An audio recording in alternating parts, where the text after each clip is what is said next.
E aí eu tenho um amigo meu, eu falo até dele no meu livro, é um cara incrível na faculdade, já é um senhor, ele já era bem mais velho que eu na faculdade. Eu já fiz faculdade velha, com 30 e poucos anos, mas ele já tinha, sei lá, quase 50 anos na época. O professor Alexandre Leal, um cara assim de uma capacidade de pensamento assim incrível, só que um argumento bagunçado assim.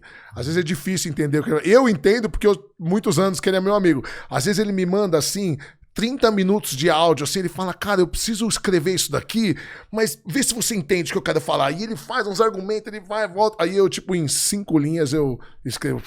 Ele fala, puta que pariu, como que você consegue em 5 linhas o que eu fico meia hora, 40 minutos tentando explicar? Aí eu, então assim, e às vezes, cara, ele falava um negócio, eu quebrava uns puta pau com ele na faculdade, e aí tem coisas assim que hoje eu penso igual ele pensava, e ele me liga, ele fala, eu falo, vai se fuder, mas eu tinha razão.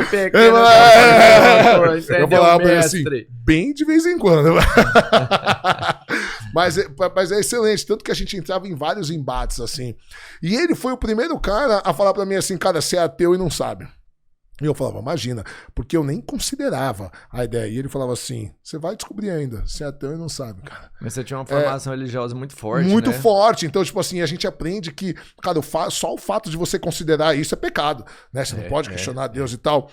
E aí, cara, com o tempo eu fui pensando, sabe? E um dia eu tava deitado, eu não conseguia dormir. E 2 horas da manhã eu me dei conta que realmente eu não acreditava, cara, em nada daquilo que eu achava que acreditava. Que eu acho que era mais costume de defender isso a vida inteira, mas que de verdade eu não acreditava. Cara, eu levantei 2 horas da manhã e liguei pra ele. Só que ele é enfermeiro, ele é chefe do departamento de enfermagem no HC. E aí ele também, igual eu, foi fazer faculdade por gosto, assim, de filosofia, né? Já tinha outra formação e tal. Eu liguei pra ele e ele, tá tudo bem? Porque você imagina, ele trabalha no hospital, 2 horas da manhã, né? Liguei pra ele e falei, não, cara, tá tudo bem aqui. Eu descobri um negócio e eu queria que você fosse o primeiro a saber. Ele falou, descobriu que é ateu. Eu falei, porra, tá tão claro assim? Ele falou, pô, só você não tinha percebido ainda, cara. Entendeu? E aí, muito engraçado, porque aí eu virei um ateu radical. Cara. Virei um ateu radical, que achava que a religião era o mal da humanidade, que você não podia falar de Deus e não sei o quê. Meio igual crente novo, sabe? Que o cara quer converter todo mundo. Testemunha de ateísmo. Virei. E aí, com o tempo, cara, eu fui fazer uma pós-graduação na PUC, e aí conheci um cara chamado Viktor Frankl, que é o pai da logoterapia, que é uma linha da psicologia baseada num sentido da vida. Logoterapia. Logoterapia. Logos do grego pode ser traduzido, dentre outras traduções, por sentido. É uma palavra que tem várias traduções. E como um sentido mesmo na vida, né? Então, Frankl diz assim, achei o sentido da minha vida ajudando outros a achar os sentidos da sua. É uma terapia muito legal, tem grandes logoterapeutas hoje, e Frankl, ele tem um livro, o livro, o grande best-seller dele é um livro chamado Em Busca de um Sentido. Ele conta a experiência dele no campo de concentração, porque ele era médico judeu, né? E ele desenvolve a logoterapia no campo de concentração, porque até então, na psicologia, existiam 2 grandes escolas. A escola de Freud, que era baseada em vontade de libido. Então, Freud dizia que o ser humano se move por vontade de prazer. A libido, para ele, é tudo que gera prazer, principalmente o sexual, mas não só. As pessoas acham que é só o sexual, mas não. Qualquer fonte de prazer para Freud é libido. E Robert Adler, que para Adler, a segunda grande escola da psicologia, dizia que o ser humano se move por vontade de poder, que o ser humano quer dominar. Adler falava assim, olhe crianças brincando sem supervisão, crianças ainda sem superego, ela vai sempre, eles vão criar uma hierarquia, a mais forte vai tomar o brinquedo, vai dominar, ela não tá nem aí se a outra vai chorar, se não vai. Então, eram as 2 grandes escolas da psicologia até então. E tem uma escola que junta os dois, prazer e poder? Então, na verdade, vão nascer outras escolas depois, mas eu não diria que junto, eu acho que vão achando alternativas. O que Frankl percebeu? No campo de concentração, ele percebeu que a vontade de libido de Freud desaparecia. Eles ficavam apáticos, assim, porque os nazistas tiravam tudo dos prisioneiros, tudo, inclusive o nome, estatuavam um número.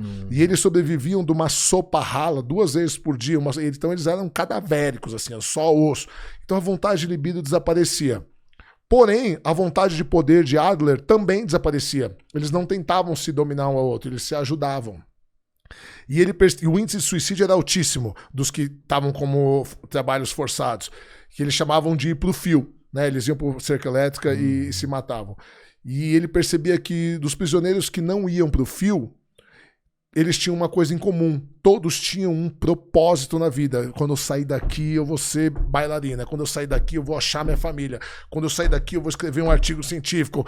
Então, todos os que tinham um sentido, um objetivo sim, forte na vida, eles conseguiam manter melhor a sanidade mental. E aí ele desenvolve a logoterapia. E aí, fora esse livro que ele tem, Em Busca de um Sentido, que é do caralho, ele tem um outro livro chamado A Presença Ignorada de Deus.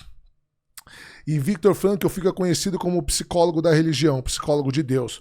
Não porque ele era religioso, mas porque ele foi o primeiro a fazer estudos de como a religião e a crença em Deus, a fé, davam um sentido na vida das pessoas. Entende? Então as pessoas conseguiam se manter fortes pela sua crença, pela sua fé. Quando eu comecei a estudar isso, mudou muito a minha visão. Eu deixei de ser um ateu radical e eu digo hoje que eu sou um ateu não praticante. Que eu sou um ateu que defende que cada pessoa tem que ter a sua crença. Eu fui num outro podcast uma vez e eu falei que eu sou um ateu que acredita em Deus. E o menino é super evangélico, ele falou, mas como assim? Porque eu falo assim, olha, vamos supor que eu te conheça antes de você achar religião. E aí você encontrou Jesus, certo? E aí hoje você é o melhor pai, você é o melhor marido, você é o melhor amigo, você é a melhor pessoa, você é o melhor patrão. Então eu vejo frutos de Deus na sua vida. Como eu posso dizer que Deus não existe? Ainda que ele não exista materialmente, que ele possa não existir, porque também ninguém pode dizer que Deus não existe, porque Deus é improvável. Mesmo que ele não exista, considerando que ele não exista, mas para você ele existe. Então, de alguma maneira ele existe, ainda que seja conceitualmente, e ele faz bem para você. Então, que tipo de imbecil eu seria de querer tirar esse Deus de você se ele te fez uma pessoa melhor? Mas o que você falou me fez ver Deus num instante muito claro. Quando você virou e falou assim que para algumas pessoas ele faz bem e tal. Nesse instante eu virei e falei assim, mano, então ele existe. Existe. Não para você, mas ele existe para algumas pessoas pelo menos.